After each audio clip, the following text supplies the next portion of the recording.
everyone, and welcome to another episode of Canned Air, your tribute to pop culture. I am Jeremy Colley. And I'm Randy Hardenbrook. And our guest today was somebody that we had an absolute blast talking to. Time just got right away with us. Oh, hell yeah.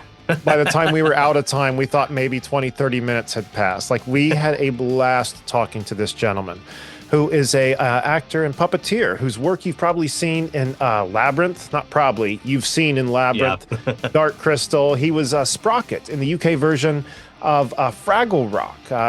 You can see his work in Muppet Christmas Carol, Who Framed Roger Rabbit, Little Shop of Horrors, Team America World Police, but he's probably best known for helping out Frank Oz and then becoming the chief puppeteer of Yoda on Empire Strikes Back, and being the chief puppeteer of Jabba the Hutt in Return of the Jedi. We welcome actor and puppeteer David Barclay to the show. Damn. Just saying all that stuff, hearing all that come out of my mouth, all those iconic movies. And some of my favorite ones, like, God damn it, this is why I do this. I love this. Right. Yeah. This, I haven't nerded out this hard over a conversation we had in a long time. And but I mean, he came on to talk about his new autobiography, My Life in Animatronics, Movies, Puppets, and Beyond, which after talking with him, me and Randy have already said, we're going to be reading. There's no doubt about that. But I can't begin to tell you how incredible David's story is. I mean, not only where his talent takes him, but how he got there to begin with. It's also incredible. And when you hear this story, you're going to want to get the book. That's not just us kissing ass. That's just the fact of the matter. Listen, just watch for the next hour. You'll understand. I don't think there's anything else we need to let them in on other than to follow us on our socials above and check out the website here below. We'll go into a little more about that at the end of the episode. But until then, here is our conversation with Dave Barclay.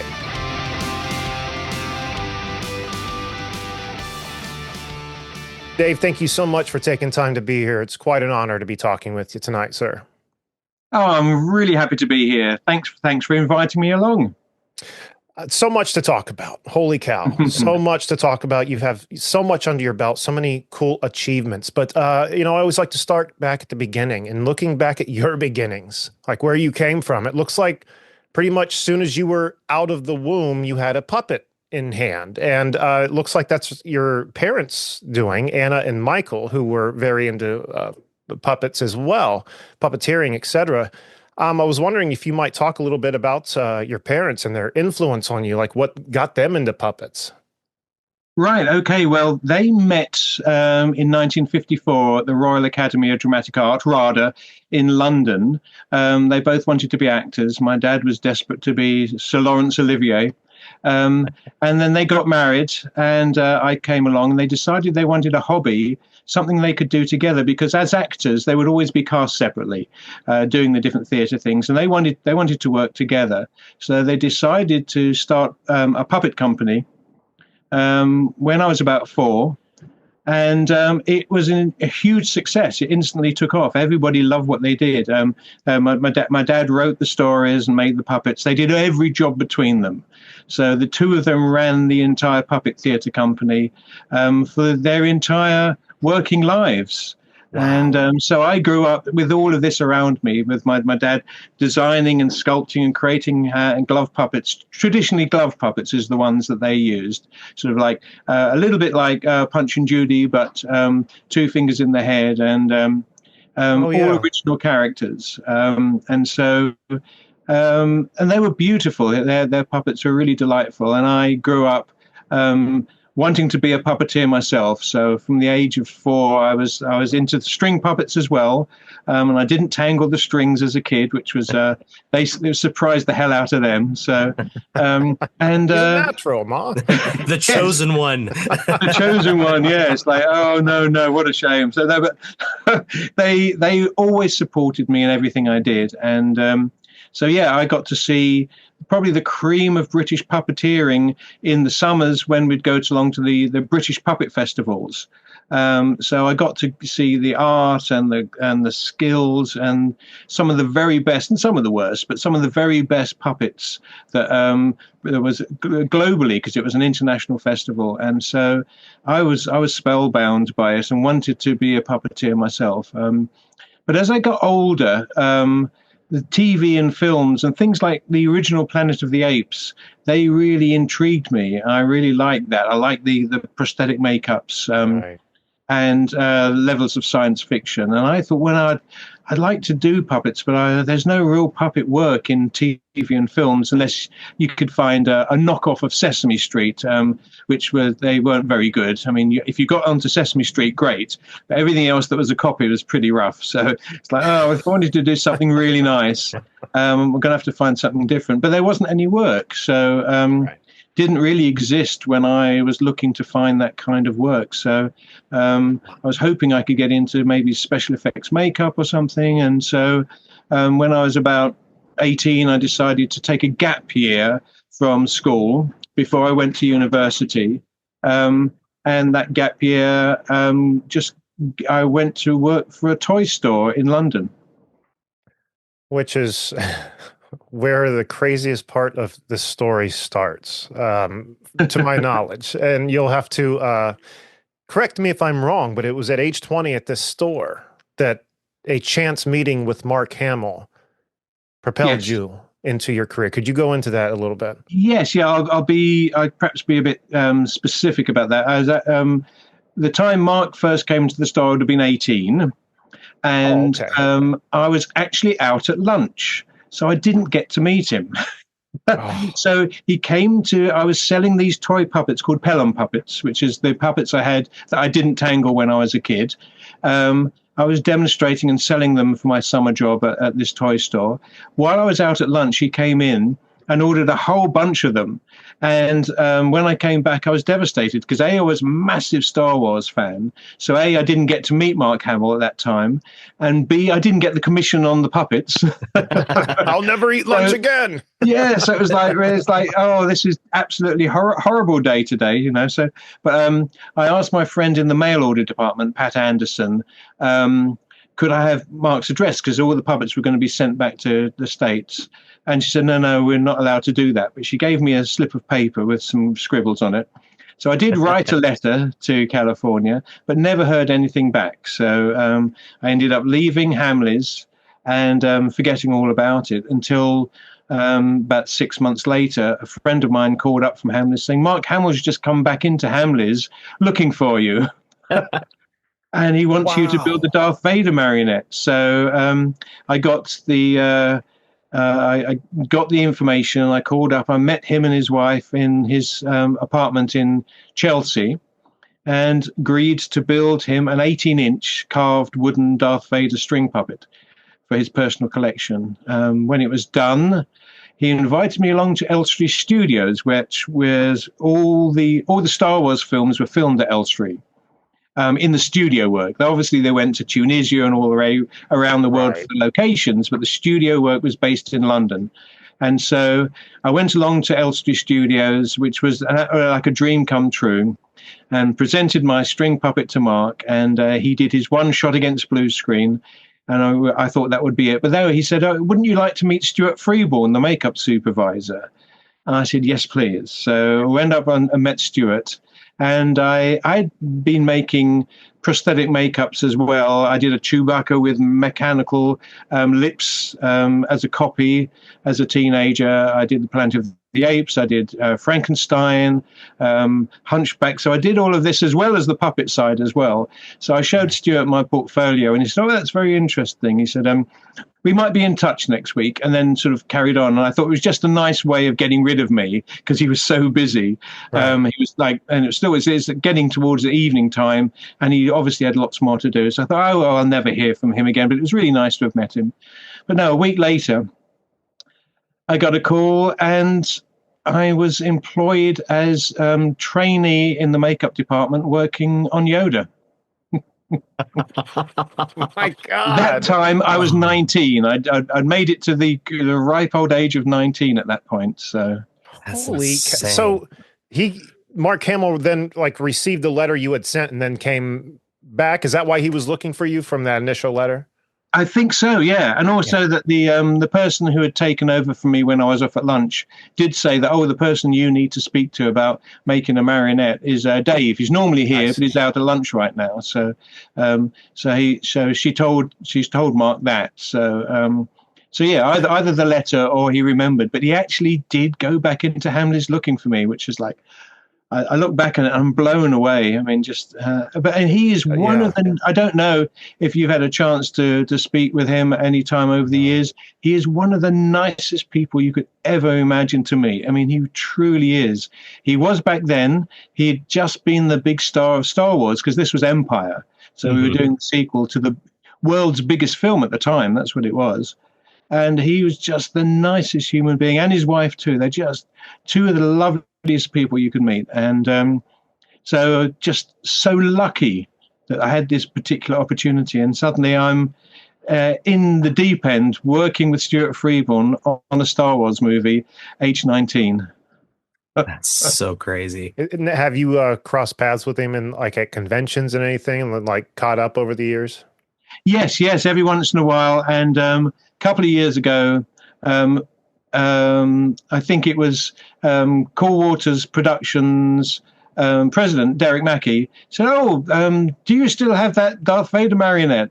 And Mary Lou said, yes, we've got it in storage. I'll have to dig it out, So, so they still have it. It's in storage somewhere. So it's like, wow, that was my entrance into the movie world via their generosity. So, but it's crazy because it seems like the universe still didn't have you where it wanted you, because not only did it have, Luke Skywalker himself bring you to Star Wars, like you said, you started in the makeup department, then becoming the assistant puppeteer when, Wendy Froud became allergic to something on set. Yeah. And then Frank Oz himself nominating you for chief puppeteer on Yoda after he had to leave. So like you go from trainee to chief puppeteer in how long a time? In, I think, 6 weeks. Oh, my God. So before you were 20, or like right at 20. Yeah, no, I hadn't even got to 20. I was still 19 through all of that. So, oh, man. And so, so I got in there. I mean, my first job, I think because I'd done a lot of prosthetic makeups on myself and sculptures and puppet sculptures and molding and all that stuff, first job was to resculpt Yoda's top lip, because the original puppet had the mouth open, but when it was cast in foam latex, you couldn't pull the lower lip down enough to close the mouth. And obviously, for Yoda to speak, he needed a closed mouth. Right. So rather than resculpt the whole thing from scratch, Stuart said, right, we need a small prosthetic of about 1/2 inch to extend his top lip just enough to close the mouth, so it would work. So that was my first job I did when I got to work for Stuart. I sculpted 6 different variants. He said, here's 6 plaster top lips. Give me 6 different options. And they were all, he added his surface texture to them all. They were all molded, all cast in foam latex. And then he kept trying them all on and said, I like this one the best. And that's the one that became Yoda's top lip. So even at 19, I had this tiny little bit of creativity into it, because he didn't tell me what to do. He just wanted 6 different options, and he chose the one he thought was best. So my sculpting creativity, tiny little bit added to Yoda. Wow. But yeah, it was when Wendy was... it was either Wendy or one of the other puppeteers who basically they needed someone to do the eyes. And so Stuart, knowing that I was a puppeteer, said, Davey can do that. So I went down to just fill in for the day. I mean, I knew how the eye controls were built because I was part of the team that did all of that. So I knew what to do. And I had worked on TV shows and some commercials. So I knew the principle of puppetry using a monitor. Because you don't look at the puppet, you look at the monitor, you look at the screen of what you're doing. So I had experience in that. But then Yoda's eyes are really hard to see. So I actually did have to switch between looking at Yoda and looking at the monitor. And I got through my my afternoon thinking, wow, this is great. I got to puppeteer on with Frank Oz, you know. So, Yeah. But Frank said, no, he really liked what I did. So he wanted me to stay on the puppeteering team. So I wasn't cleaning up in the workshop anymore. I was one of the four puppeteers performing Yoda. And as you say, got to the point where, because it took much longer to film Yoda than production thought, Frank did warn them that it's a slow process. We've got 4 puppeteers working together, and puppetry generally takes longer than acting anyway.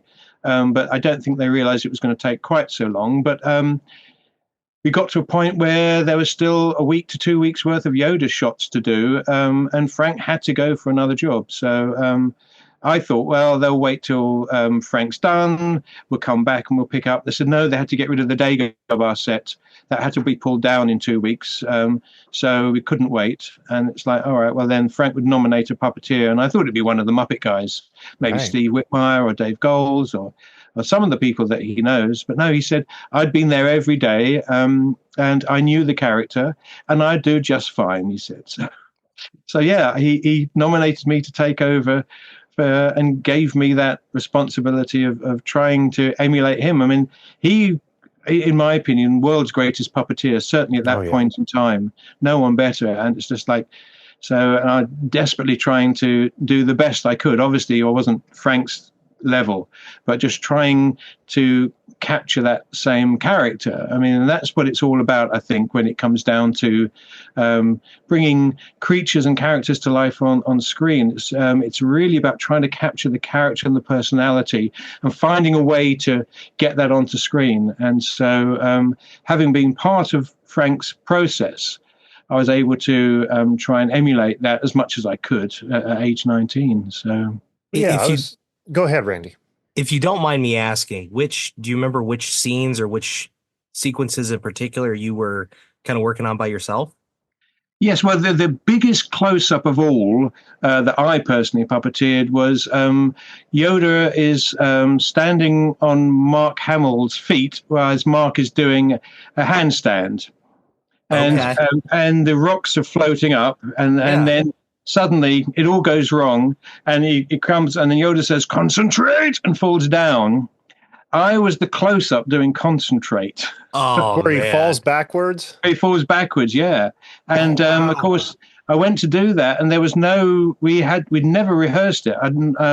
Frank had never performed it, and there was no reference there was no video footage or anything of what that would be like. And I had no time to rehearse it. I was just told what to do and like roll and on my knees.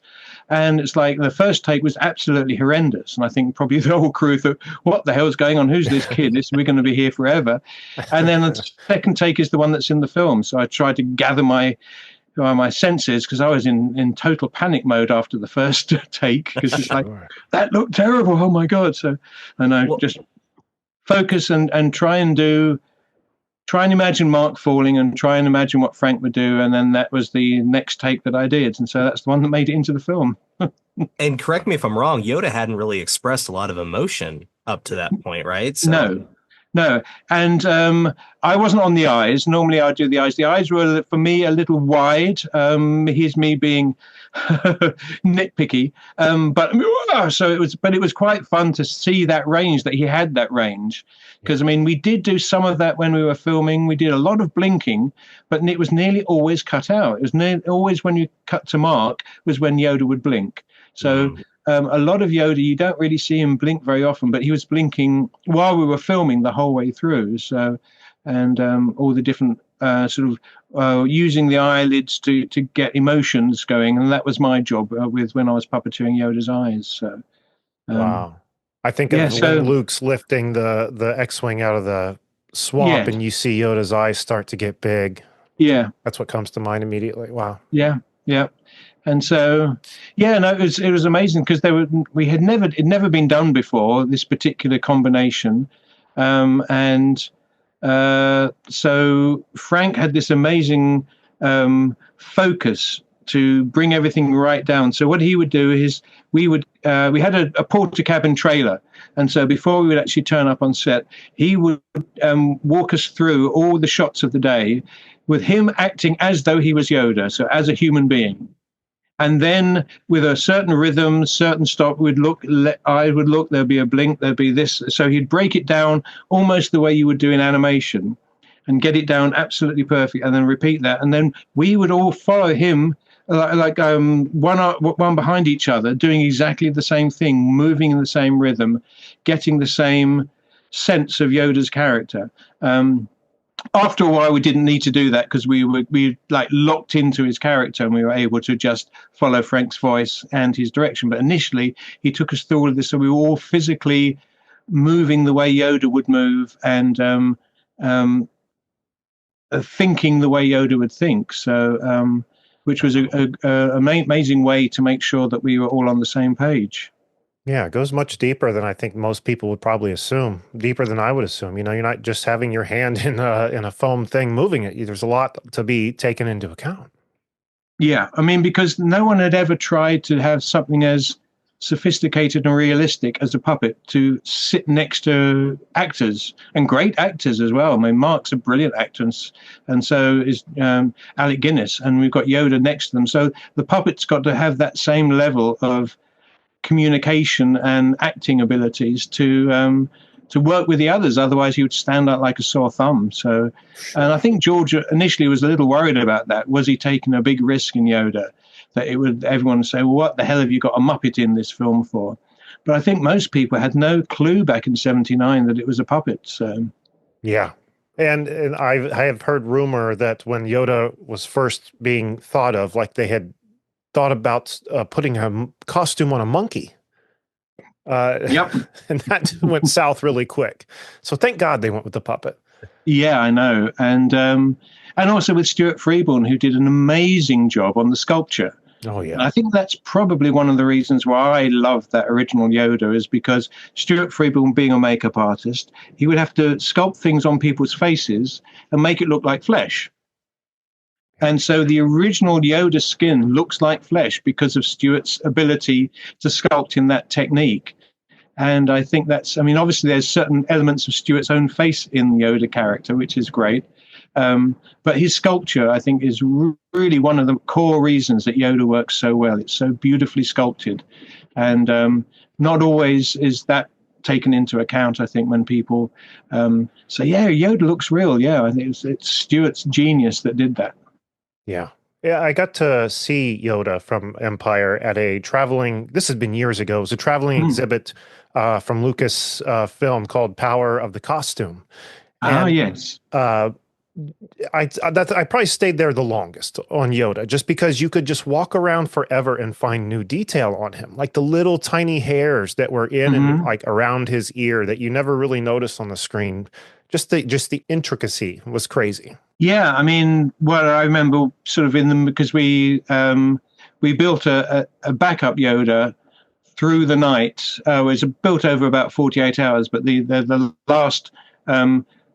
last period of time building him was through the night, from midnight through to when it was due on set at 7. And we were all there sort of having worked 48 hours straight.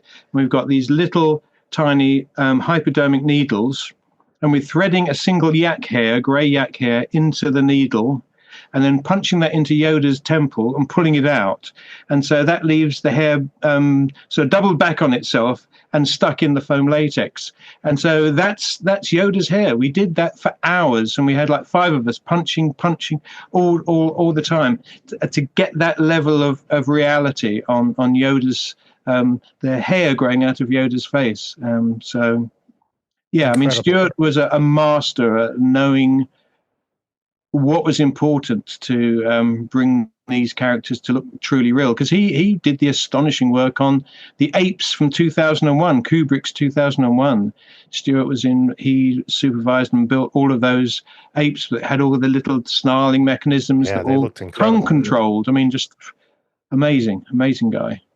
Yeah, I'd say I would love to get as close a look at Jabba as I did Yoda, because I would love to see the detail that probably lie on him as well. Can you talk about, one, returning to Star Wars to bring Jabba to life, but two, a little bit about the puppet itself and the kind of intricacies we were just talking about with Yoda? Yes, absolutely. Yeah. Well, I was working for Jim Henson on the promotion of Dark Crystal. We'd finished the film, and he kept me on and wanted me to work on all the promotional stuff, the exhibits, and just doing research and development for what was going to be the next Henson film, which ended up being Labyrinth. So I was working for Jim, and I got a call from Stuart Freeborn. Would I like to be chief puppeteer for Jabba? Um, so Robert Watts, who was the producer from Empire, and he said, "Yeah, no, Dave did a great job on Yoda. Let's offer him Jabba." So I got the offer. I didn't have to audition. Nice. I just got the phone call. Would I like to do it? So of course I was contracted to Jim. So I told Jim, and he said, "Well, as long as I cleared the work that was needed for the promotional stuff, then he would release me to do Jabba." So I did. I made sure I got all the work done, and was able to go over and become chief puppeteer for Jabba.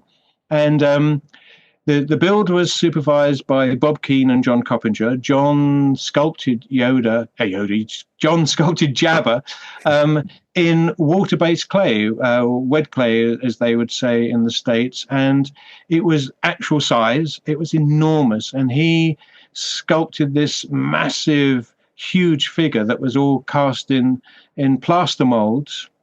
And he did he's an amazing sculptor, is John. He worked on Dark Crystal, and he's worked on so many films. But Jabba was just an amazing single-handed feat of just brilliant sculpting. And it's beautiful. I mean, the sculpture was really, really, really amazing. And one of the little tricks that that Stuart decided to do was he didn't want the mold seams on the tail, because what ends up happening, you have two parts of the mold. When you take it out, there's this big flashing, this line that goes around the edge of the tail, and he didn't want to do that. So he came up with a system where he took an original silicon mold, turned it inside out, remolded it. So when the foam latex was cast, it was cast inside out with the seams on the inside part. Wow. And you turned it the right way round and there are no seams. Awesome. It's like, so again, Stuart was trying to find ways of improving the quality and the techniques of building all these things, because there were no manuals for it. You couldn't go onto YouTube and see how things were built. There was no internet at all, so everyone was just like trying to invent things. And so that sort of thing with Jabba was indicative of trying to make the most out of what was available. And he was, I think, at the time, the largest prosthetic foam latex mold and casting that ever happened, because he was so big. Normally, for prosthetic makeups or the Dark Crystal, they had industrial ovens that you would put the foam latex molds in, because foam latex needs heat for it to cure, for it to stop squashing in on itself. That's the process, the way the foam latex works. So you need to cook it, basically, steam it. And there were no ovens big enough, so they actually had to convert a whole office room into an oven for Jabba, so they could wheel this enormous mold into the room, slam the doors, which all had sort of insulation all over it, so they could cook the foam latex for Jabba's body. So I mean, crazy. Just the level of detail that went into it. And then again, I think Jez Harris he did dilating pupils on Jabba in the design of the mechanism, and these were all radio servo driven back in the day when the servos weren't particularly good, so you really had to build the mechanisms really well for the servos to work properly. So, and he did the eyes on Jabba, so just the details in each of the different areas. And so when I got there, the first thing that Toby and I did is we had Jabba's got his like special fingers, but his hand's much bigger, so we needed extensions on our thumb and third and fourth fingers. So we took casts of our fingers and made these extensions for the Jabba gloves. And so that's one of the first things that we did. And then we got to see his basic body shell, which is, it didn't have his head on at the time. So there's the opening of the chest, and we reach our arms through fiberglass pieces and lock in, and that's where each of our shoulders would be. So I was the right arm, Toby was the left arm. We were basically shoulder to shoulder inside Jabba, squashed together. I did the jaw with my right hand, and then with Toby's right hand, he did the head movement and then the tongue.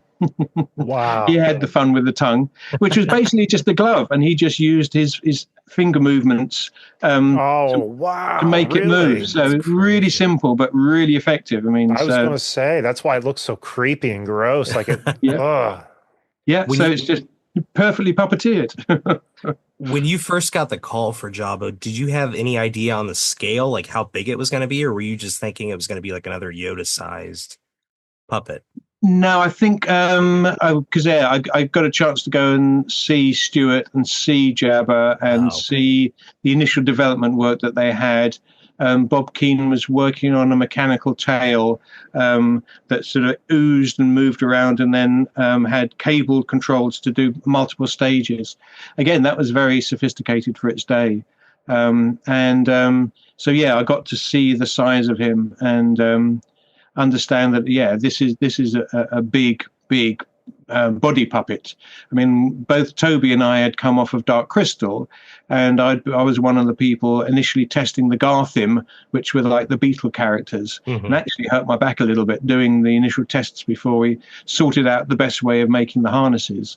But those were kind of some of the biggest things that we did on Dark Crystal. Obviously, Jabba's bigger, but he's not going anywhere. So he was all self-supporting. We didn't have to hold up the weight of Jabba, which was good, because otherwise I think we probably would have died a miserable death after day one. But because he weighed a ton, he weighed a lot. So, the first day we got there, they said, well, I think we're going to climb in and out of the head, and then we'll get a chain and we'll drop his head on and connect it up, and then you perform. And then when you want to get out, we'll take the head off, and then you get out through the neck. Wow. And we tried it, and it took forever. And it was like I was worried about damaging Jabba by climbing up through the neck anyway. And so I suggested, well, we're on a raised set because of the Sarlacc pit. It's underneath, so we're all raised up anyway. And so other puppeteers can get up underneath for the characters in the whole Jabba Palace sequence. I said, so why don't we just cut a hole underneath Jabba and cut a hole in Jabba so we can actually get up into Jabba from underneath? And so you don't have to take the head on and off. You save all that time. And people, yeah, all right then. So reluctantly they agreed that was the best way, and that's how we got into Jabba every day. Wow. Had to have been hotter than hell in that guy. How long were you in Jabba as well? Well, we'd get in there at call for 8:30, and we'd come out at 1 p.m. for lunch. We'd be back in at 2 p.m. and then we'd go through often to 6 or 7, maybe sometimes 8 o'clock at night. So we would be basically in all day long. Yeah, originally it was crazy hot and couldn't breathe, but they realized that there was a problem there, so they got some air conditioning, small little portable air conditioning unit, and pumped that in. And then we froze from being like ridiculously stupid hot and can't breathe. We were freezing, which is just as bad. So in the end, I untaped it and just stuck it right at the entrance around the whole of Jabba, and just taped it so just a little bit of air would come up and work its way and go out again, just enough to give us a comfortable amount of AC air. And that was it. We were comfortable as far as breathing and temperature for the rest of the shoot then. Wow. My next question was going to be greatest challenges with Jabba, but it sounds like getting in and out, and that you solved that, unless I'd be wrong. Was there a bigger challenge? Well, one of the bigger challenges and the worries is that, again, on Dark Crystal, we, I think, had state-of-the-art, what they call video tap, which was a video camera on the film lens, so you could see what the camera was seeing. The video tap on Jedi was not very good because they didn't really need it for everything else. And so our picture of Jabba was very, very poor, and to the point where sometimes we couldn't really see what Jabba was doing. We couldn't see out. So the only way of being able to coordinate what we were doing was via the monitor. So they ended up putting a camera right up in the lighting rig, which was what they would call a wild camera, focused on Jabba, so we could see our own performances. I see. The problem was is that we couldn't necessarily see other people, like Femi Taylor, who played Ula. And we've actually got a chain around her neck, and we're holding it with these gloves that we can't feel what's in them. Neither Toby and I can actually touch hands. The way we're set in there, we can't actually touch hands. So swapping the chain from one hand to the other was actually really, really difficult. And we spent a lot of time rehearsing ways of doing that, so we didn't drop the chain, because we got these big extensions, these big rubber gloves, and you can't feel the chain. So we finally get the technique of being able to do that and pull her in. But it's like, are we going to break her neck? There is no security. There's no safety wire. It's just the chain around her neck. And then later, Carrie Fisher's neck. Yeah. Wow. And I think, do I want to strangle Carrie Fisher? No, I don't. So we did one of the takes when Jabba's supposed to pull Carrie towards him. And so I do a little bit. And it's like, and then Carrie says, Jabba. She said, I can't act a loose chain. You've got to pull, And I said, but Carrie, we can't see. I can't really feel. I'm really worried about hurting you. Don't worry. I'll take full responsibility. She said, I can't act against a loose chain. You've got to pull on it. So, all right. So it's like semi-blind. I'm pulling on this chain. And she was good as her word. She made sure that she didn't get hurt. But it was worrying because we couldn't really see what we were doing. I couldn't really feel what I was doing. And there was a person on the other end on a chain around their neck. So, yeah, that was pretty stressful. Man. Wow. I could listen to your stories all day about Star Wars, man. I truly could. I got to talk a little bit about just Dark Crystal and Labyrinth. I mean, Yes. Coming up a puppeteer, even before, Mark Hamill and any of this kind of stuff came around, you had to have been the biggest admirer. I mean, how could you not? I mean, he was one of the most well-known puppeteers in the world, right?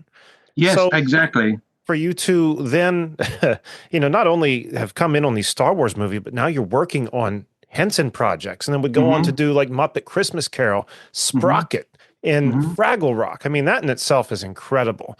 Can you talk about the feeling of, was he your hero? I mean, that might be a stupid question to ask, but was Jim Henson one of your heroes growing up? It's definitely one of my heroes. Yeah. So actually, interestingly enough, when I was growing up, the Sesame Street, I really appreciated that. But that was the time when I was moving away from puppetry.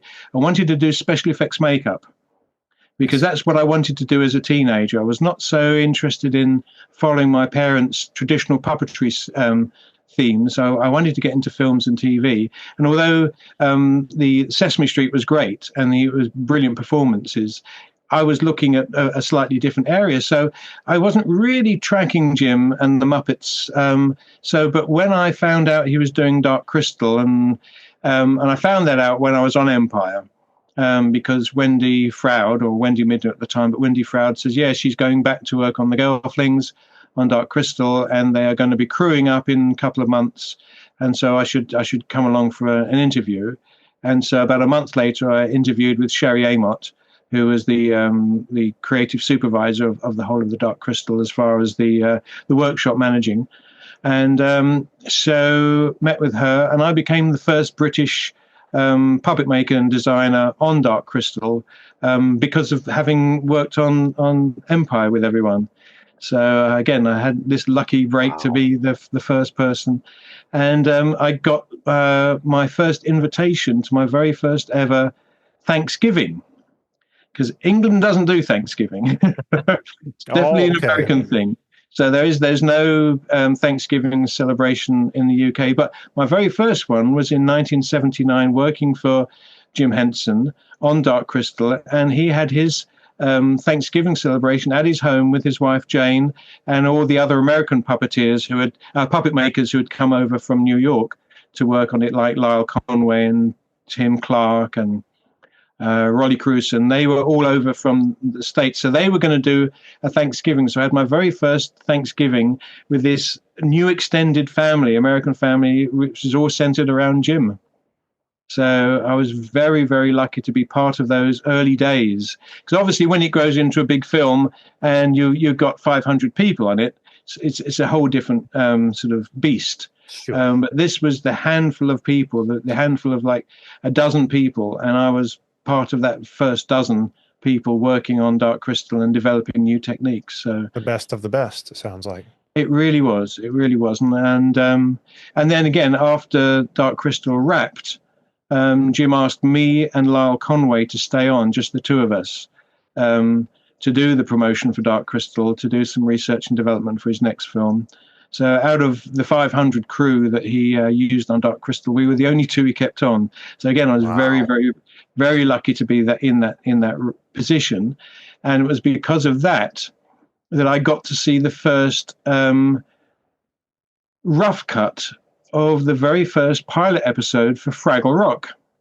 Duncan Kenworthy, producer, said, "Hey, Lyle, Dave, I've got this rough cut. Come and have a look." So we watched it on the Henson Edit Suite, and looking at it and going.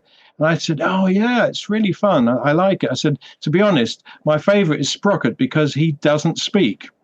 I said, "I love the fact it's pure puppetry mime." Pantomime, it's mime, and he's having to communicate with all the puppet skills and manipulation and everything rather than just spouting lots of words. I said, that's my favorite, but I'd love to do something like that.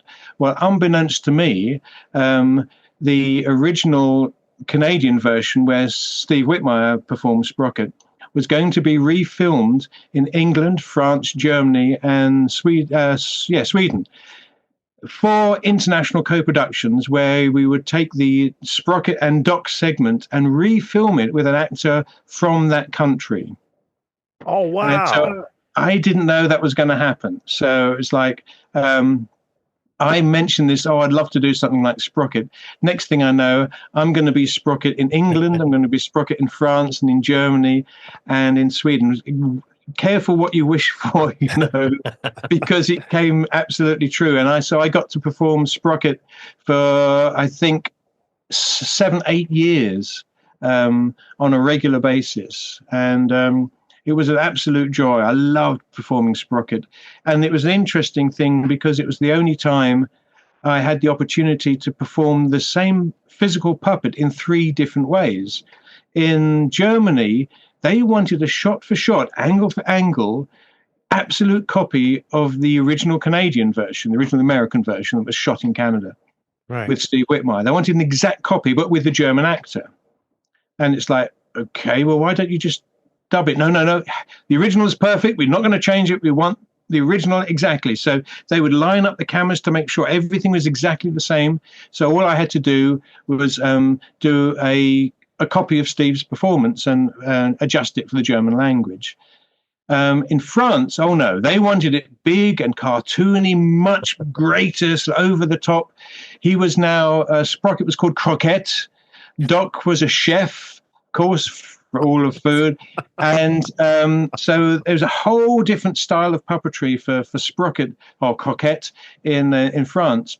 In England, of course, very dour, they wanted it more like a real dog, even more real than the original. So suddenly I'm trying to perform Sprocket to be as close to a real dog as I can.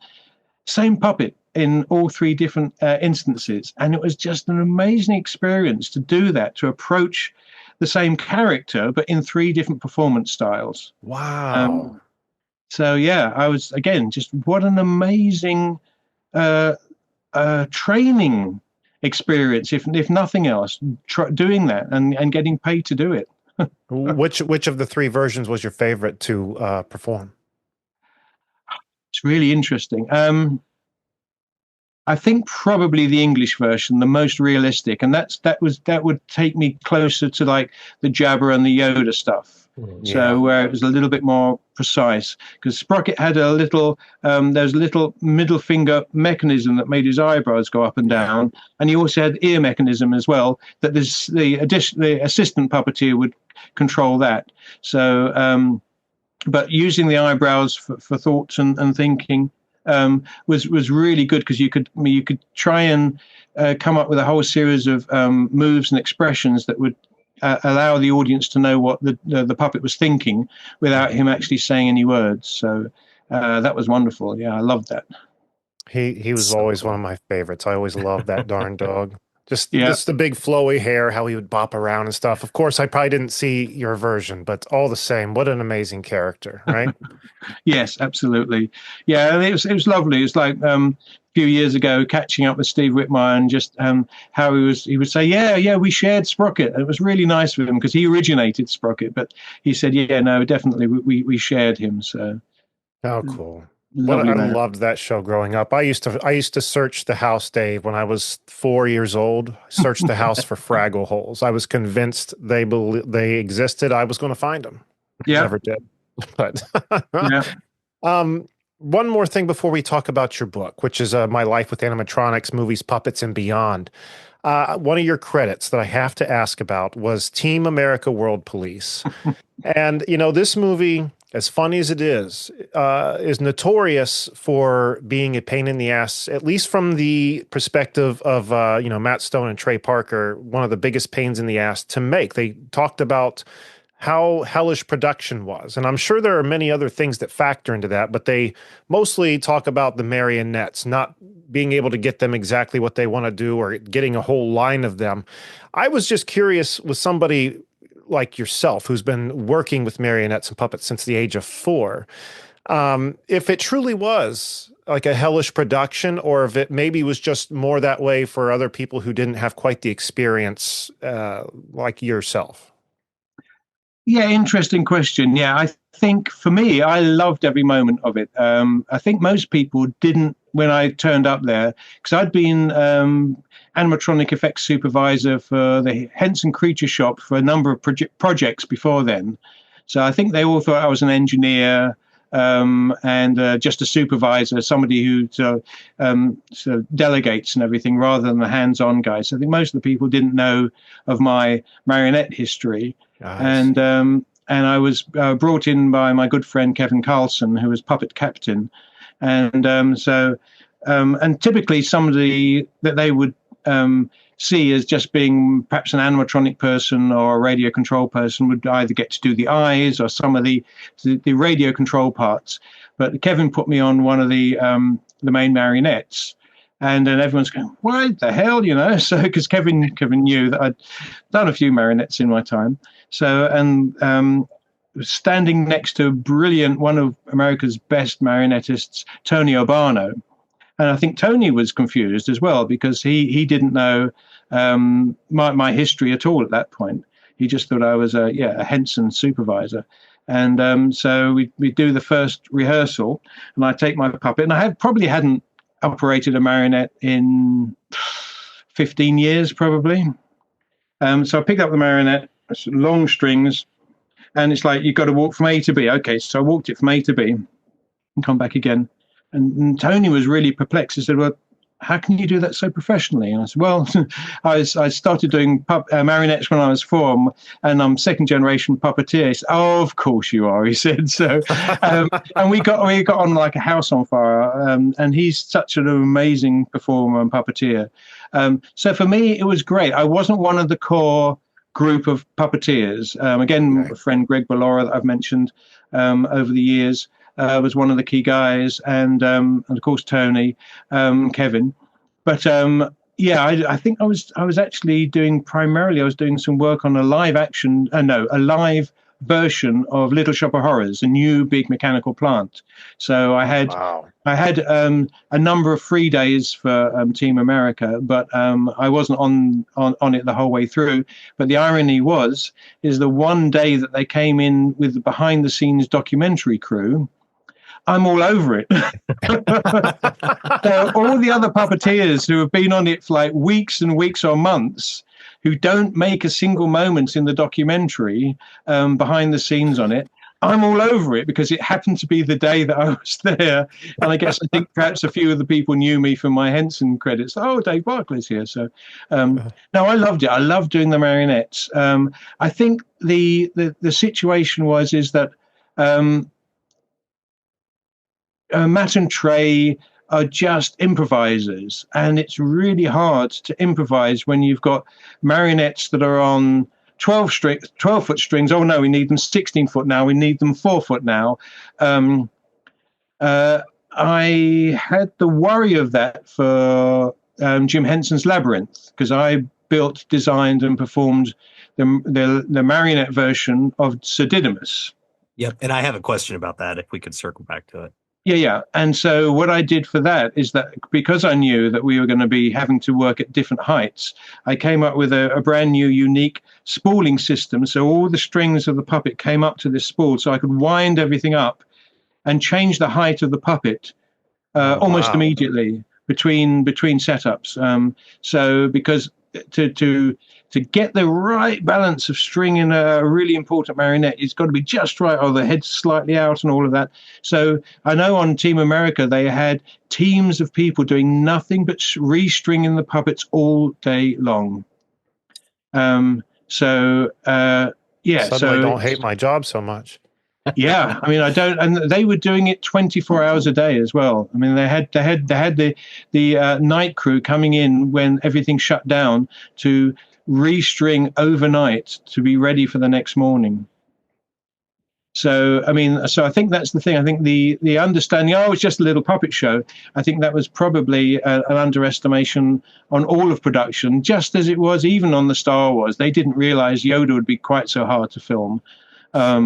So, I mean, Jabba, we just had to keep going. We had no chance to say, oh, no, stop, we need another take. So we just had to try and get it right as best as we could for as often as we could. So, but yeah, for something like that, they say, oh, no, there's too many strings on that puppet. So they'd end up with just two head strings and say, right, now make him walk.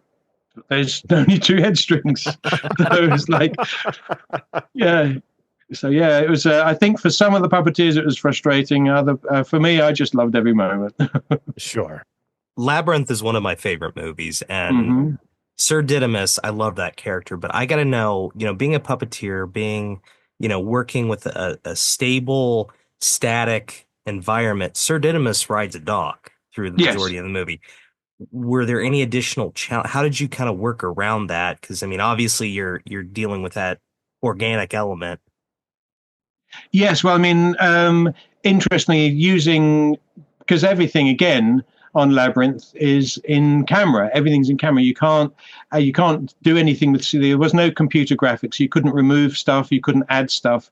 What you saw is what was actually in front of camera all the time. So then you have to go back to the old-fashioned tricks of doing different options and different tricks for every single shot. So one of the options was they trained the dog to obviously wear the saddle and be comfortable with it, and then came up with what has often been called a stuffy, but this would be a lightweight version with springs of Didymus that would fit to the saddle. So when the dog was running, you'd get like a natural bounce movement from the lightweight puppet for when you see all the wide shots of it. So then the other thing they did is they built a hand puppet dog, so an Ambrosius. And so then you've got Sir Didymus, which is the hand puppet, working through a hole in the back of the dog, the Ambrosius puppet, and that's all on this special cart that can get wheeled along.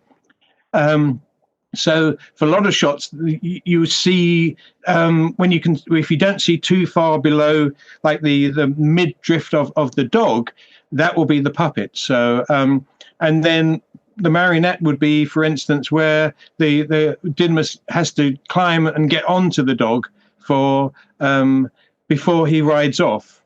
So yeah, when you see Didymus full length, that will be the puppet, the marionette. If you don't see the legs, that's going to be the hand puppet. So yeah, we had to try and find these different ways of tricking the audience as to getting the impression that Didymus was always there. But I think, using every trick in the book to give the impression that he can ride a dog when it was lots of trickery. Fair. Incredible. The amount of work that goes into just getting a shot is incredible. That's why I love movies. I hope I get to experience all that someday. Oh, it'd be so cool to work on a film. Anyway, we got to talk about your book, My Life with Animatronics, Movies, Puppets, and Beyond, which is going to be pre-sold. Oh, he's got a copy right there. Yeah, there's the first rough copy yet. So that's me when I was 7. with my Pelham puppets, my string puppets. So yeah. So a good friend of mine about 20 years ago said, with all these stories, all these films, you've got to write it down, if only for your granddaughters, So, oh, yeah, I guess so. But so finally, a bit like everyone else, COVID comes along. And what am I going to do? It's like, oh, well, I should think about it. Well, I didn't. But a year or two later, I thought, oh, well, I will. I should have done it when I could have done it when COVID. So yeah, I just thought it's time to, because I'm 65 now, and basically I've been doing movies for 46 years. So I don't think there's going to be many animatronic films in my future, and I think it's probably time for the youngsters to take the baton and move forward with it. But so I just wanted to find little stories. I mean, as you know, I could probably write that book on just one of the films, but so I chose to do one or two stories from each movie and just have a sense of the path that I've been on and how much I love doing my job and how lucky I've been to spend my whole career doing what I love. So sure. I'm very anxious to read this book. I mean, just based on what we've been talking about for almost an hour here, I can imagine just the tip of the iceberg. But I'm sure people expect to hear about, of course, the puppets and Jabba and Yoda, etc. What about things that they might not be expecting? Not that I want you to divulge everything or anything, but right. Are there things in this book that might surprise people or catch us off guard? Yes, maybe. Yeah, I mean, certainly. Some of my early attempts at filmmaking when I was a teenager, there might be some interest. But things like Snow Dogs. Most people went to see Disney's Snow Dogs with Cuba Gooding Jr. Oh yeah. Wonderful director Brian Levant. But the lead dog, who's supposed to be the aggressor, was the most docile, gentle animal you could possibly imagine. He looked right. He looked amazing, but he was very, very timid, and he had to do all these things. And so Brian Levant said, well, we need a puppet. So, puppet, yeah. So, because I'd worked with him before on a couple of projects. So we built an exact replica, photo exact of the real dog, which we filmed to bridge all the shots that the real dog wouldn't do or they recommended he shouldn't do. And it was basically seamless. So most people didn't even know that we'd worked on the film when they saw it, as much as that we were seeing the crew screening. And the director there, as Brian was chatting to me, and the producer walks up, and Brian Levant says, well, what did you think of the animatronics?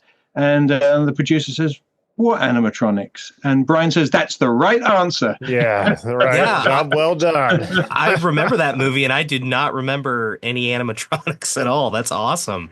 Yeah, wow. So I mean, so that was the other thing, is trying to create absolute replicas for like animal. I mean, we did for cats and dogs, but often we got some, I think, the original Cats and Dogs movie, when I asked the puppet build crew and the puppeteers, how many animatronic shots do you think made it into Cats and Dogs, the first one? And they were going, well, quite a few. We reckon probably 75, And I said, 315. Wow. There are 315 shots in Cats and Dogs. A good 100 of them, nobody would know they're there. Some of them, I begged to have them removed because I hated them, because they said, no, we didn't get this right. Please replace it with computer animation. And they said, no, it's fine. I said, but it looks not right. So, I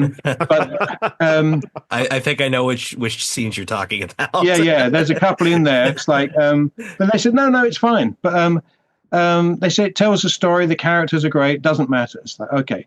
And it is like a cartoony kind of film. Yeah. But as I say, a good 100 of those shots were absolutely, you could not tell. And when we first started doing the filming, we heard that the Warner Brothers executives were watching rushes. Now, rushes are, because it was all shot on film, the original Cats and Dogs, and it's originally processed, and there's no sound initially. So because the sound's recorded separately and they add it together later for the end of the day. So the morning rushes are silent. And we were told that the executives at Warner Brothers were looking at the rushes and they were betting with each other, is this a puppet or is this the real animal? Because they couldn't tell. Wow. That is amazing. So, I mean, obviously, when we're doing big, crazy, puppety things with as we're being directed to, then it's clearly a puppet. But there's so much where it's not. So, and again, Snow Dogs is the example where I think most people didn't know that there was a puppet involved. So. That's incredible. And you mentioned Brian Levant and you said you worked on another project with him. I would have to imagine that was probably Flintstones. Flintstones, yeah, and that was great. That was my first movie in the United States. Flintstones, Viva Rock Vegas. Was it? Yeah. Yeah, we had Brian on some time ago and told us quite a bit about that stuff. I was actually thinking about reaching out to him again recently because I think he's promoting a book right now. Him and someone he worked on Happy Days with. Right. Okay. Great. Yeah. No, he's such a lovely man. Yeah. And so we did that. We did Snow Dogs. We did. Are We There Yet? We did the bobblehead for Satchel Paige, which was real-time computer animation from the Jim Henson Creature Shop. And then we did some development work and style and animation character work for Scooby-Doo: The Mystery Begins. So I think we did like four movies with Brian, and he's just amazing and just really get on well with him. So I guess he's now nice guy. At the point where, just a bit like me, films are coming not so frequently. So he's earned it. He's made so many great movies. So that he has, and he really did make. Yeah, he really did make my first experience in the States so amazing that I decided to move here. Oh, wow. I'm sure he needs to hear that. That's incredible. He is a cool dude, but I don't know him like you do. I just got to talk to him once. But how incredible everything you guys have done, everything you've done, your journey, which is encapsulated in this book. I cannot wait to read. Will there be like an audiobook of it or no? Yes, there will be. Yeah, definitely. And I'm looking at initially just really focusing on the actual physical book. So working with Derek at Cool Waters to get them to some of the conventions that I'm doing so I can sign them. And by going through Derek's company means that people can get it signed. I mean, if once we've gone through the bulk of the initial run, then I think I will open it up for Barnes and Noble that you can order it from. But of course, then you're not going to be able to get it signed. And for me, it's really having that connection with somebody, that the whole idea of doing the book. So, but yeah, with my son is an Emmy-winning sound designer and editor, so he'll be able to provide me with all the equipment we have to do, and I'll probably do it myself. So that's awesome. That's even awesome. Better. Yeah, even better. That was one thing that I was told about the book was like, aside from seeing you at a convention, pre-ordering it on coolwatersproductions.com, which I'll have a link for in the description, is a way for you to get not only the book autographed, but a poster, like a free poster that comes with the book through this pre-order. Are you able to talk about the poster at all? What's all we looking at? Yes, well, the poster is based on one of my parents' puppet plays. And I in about 2010, when my dad's health wasn't great, I've been saying, I must make a film about this since I was about 14 or something. And I finally got to the point where it's like, no, I'm going to make this film. And so it was based on one of their original puppet plays. It was called The Ice King, but with the rewrites and making it sort of adapting it for the screen is now the Ice King's servant called Maldrix, and it's the story of Maldrix. And I made actually in this studio, I made a motion capture movie all by myself. No, that's awesome. Kidding. I built all the characters. I did all the rigs. I actually physically made all the computers themselves as well. I built them from the ground up so that they would do everything. I built all the render farms, and I did all the the millions of files, and worked with my good friend Steve Rosenbluth at Concept Overdrive for automating all the savings, and then had people like my good friend Bruce Lanoyle, Michelin Sisti, Susan Carlson, and Brian Jones to work on this fantastic motion capture experience, which I loved. And so it's a passion project, which I don't think will ever see the light of day properly. That was my next question. Yeah, I started it in 2010, and a couple of friends said, "Yeah, we'll get some funds for you," but they never did. And so basically, I funded the whole thing myself over many years, working crazy hours. So it's the quality of the rendering these days looks very dated.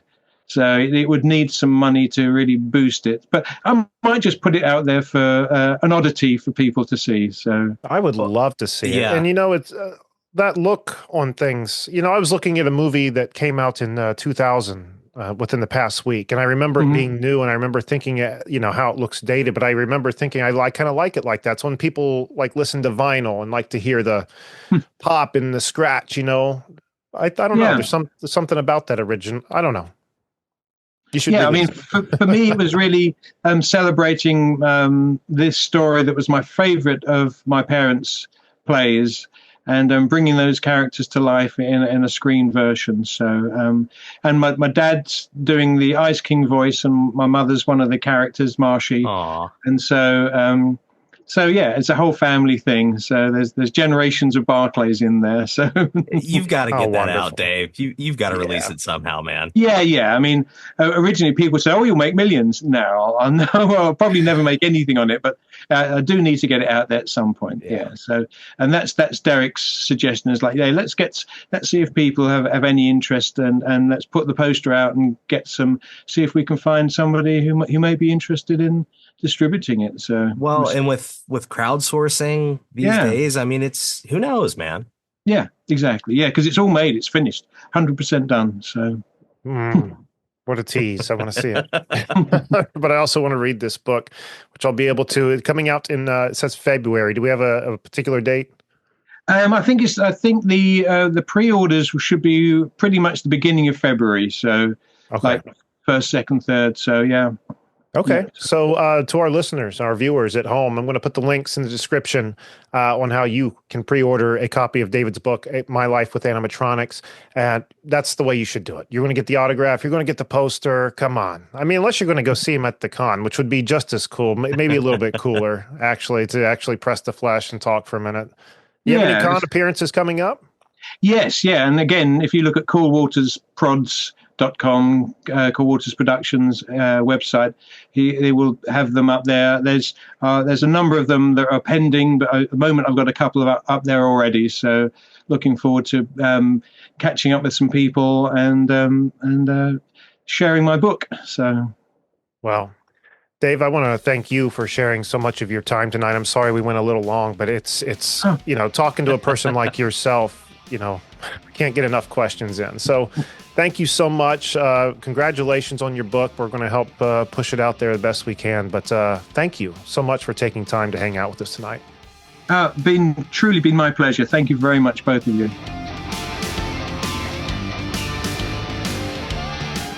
All right, everyone. And once again, our conversation with Dave Barclay. Damn. Oh, damn.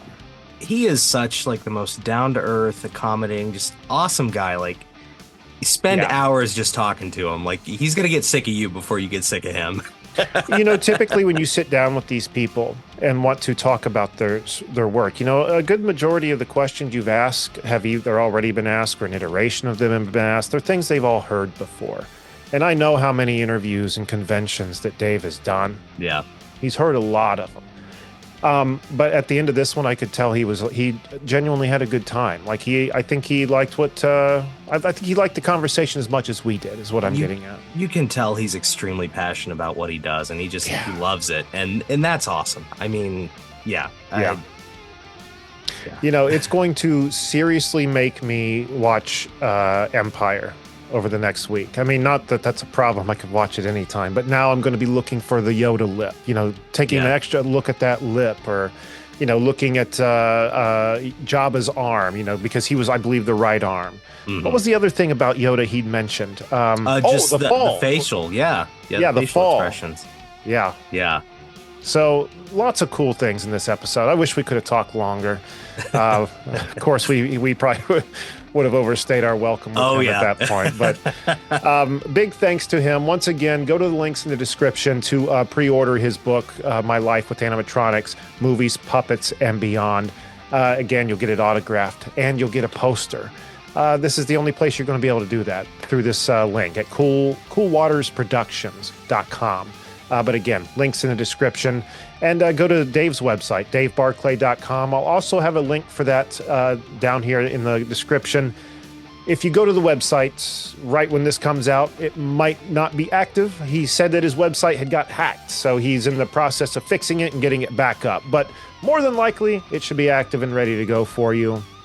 And I think that's it. I think we both once again want to thank Dave for taking time to stop by here and hang out with us. But other than that, Randy, why don't you tell these fine people what they can find on our website, sir?